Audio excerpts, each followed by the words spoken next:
اور آخری بات کر کے بس میں اپنے ٹاپک کو سمیٹتا ہوں. پھر مجھے ایک بات جب میں سوچتا ہوں تو پھر دلائل بھی آتے ہیں دماغ میں. پھر مجھے ایک بات یاد آئی, میں نے کہا یار ہم لوگ کتنے بیوقوف ہیں, کتنی زندگی ہم نے تباہ کر دی ہے کوکنگ آئل کھاتے کھاتے. ایک کامن سینس کی بات ہے کہ اللہ میاں نے, اچھا وہ کہتے ہیں وہ جو دمبے کے پیچھے چربی ہوتی ہے نا چمن میں, انہوں نے کہا کہ اس چربی میں ہم پکاتے ہیں, وہ چکی جو ہے نا اسی چکی میں گوشت پکتا ہے. میرے دماغ میں دلیل آئی کہ اللہ بار بار ان جانوروں کی نعمت بیان کرتا ہے کہ یہ دمبا میں نے کس کے لیے پیدا کیا, تمہارے لیے, اس کا اون سے بھی فائدہ اٹھاؤ, اس کے گوشت سے بھی. تو اتنی بڑی چکی جو دمبے کے پیچھے لٹکا دی, کیا وہ دمبے کے فائدے کے لیے؟ بولو نا. اصل میں وہ قدرت کی طرف سے سائن ہے کہ یہ جو دمبا یہ جو گوشت ہے نا, یہ جس گھی میں پکے گا, یہ ڈبہ کمپنی کی طرف سے فری ہے. نہیں آئی بات؟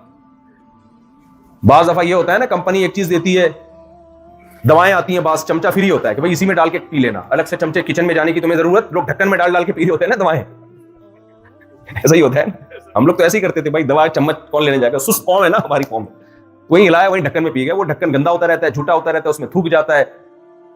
تو کمپنی کیا کرتی ہے, سست لوگوں کے لیے ایک الگ سے چمچ ڈال دیتی ہے. تو اللہ میاں نے کیا کیا, غریبوں کے لیے بلکہ امیروں کے لیے بھی, انسانوں کے لیے اللہ نے کیا کہا کہ بھائی دمبا پکانے کے لیے تمہیں جانا پڑے گا کوکنگ آئل کے لیے ادھر ادھر, نہ اس کے پیچھے گھی کا ڈبہ میں نے پہلے سے لگا دی. اور وہ بیچارہ اتنے بڑے ڈبے کو ساری عمر لے کے گھومتا ہے, اتنا بوجھ ہے. آپ وہ چربی کاٹ دیں نا تو دمبے کو بڑا ریلیکس ہوگا, وہ کہے یار اچھا بلا خام خام. وہ کہیں چھلانگ لگاتا ہے, وہ اچھل کے ٹڑک کر کے لگتا ہے, اس کے ہر طرح کی ٹینشن ہے اس ڈبے میں.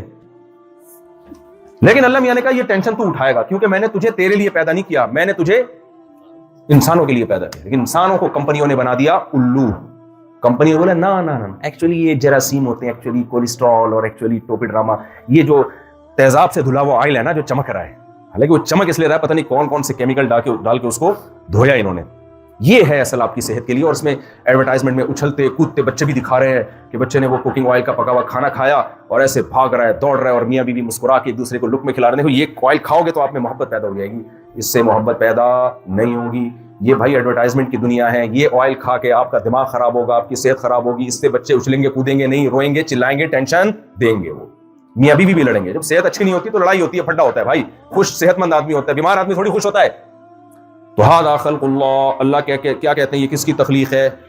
ایک کام کرو آپ لوگ, یہاں تو چکی والا دمبا ملتا ہے, میں آپ کو بہترین طریقہ بتاتا ہوں. دیکھو چکی والا دمبا لو, سوراب بورڈ کراچی اسٹیشن سے یا کہیں سے بھی لے لو. اس میں ایک کام کرو, کیونکہ بیان جب جاتا ہے نا تو پھر لوگ اپنے طور پہ تجربے شروع کر دیتے ہیں. اس دمبے کی چربی کو نا ٹکڑے ٹکڑے کر کے کاٹ کے شاپر میں فریز کر دو. جب گوشت پکانا ہوا, 1 یا 2 ٹکڑے چربی کے حسب ذائقہ اس میں کوکنگ آئل کی جگہ ڈال دیا. وہ ہضم بھی ہوگا, صحت بھی اچھی ہوگی. لیکن ظاہر ہے تھوڑا چلت پھرت بھی ہونی چاہیے. اور اگر آپ چاہتے ہو کہ بھی ہم نے صبح گھی پراٹھا کھانا ہے یا یہ ہمیں باقاعدہ گھی چاہیے, تو پھر اس ٹکڑوں کو نا آپ کسی اسٹیل کی دیگچی میں یا مٹی کے برتن میں, سلور کے برتن میں نہیں پکانا چاہیے. اس میں آپ نے اس کو ہلکی آنچ پہ گرم کیا, جیسے جیسے جو پگھلتی رہی نا اس کو الگ کرتے رہو.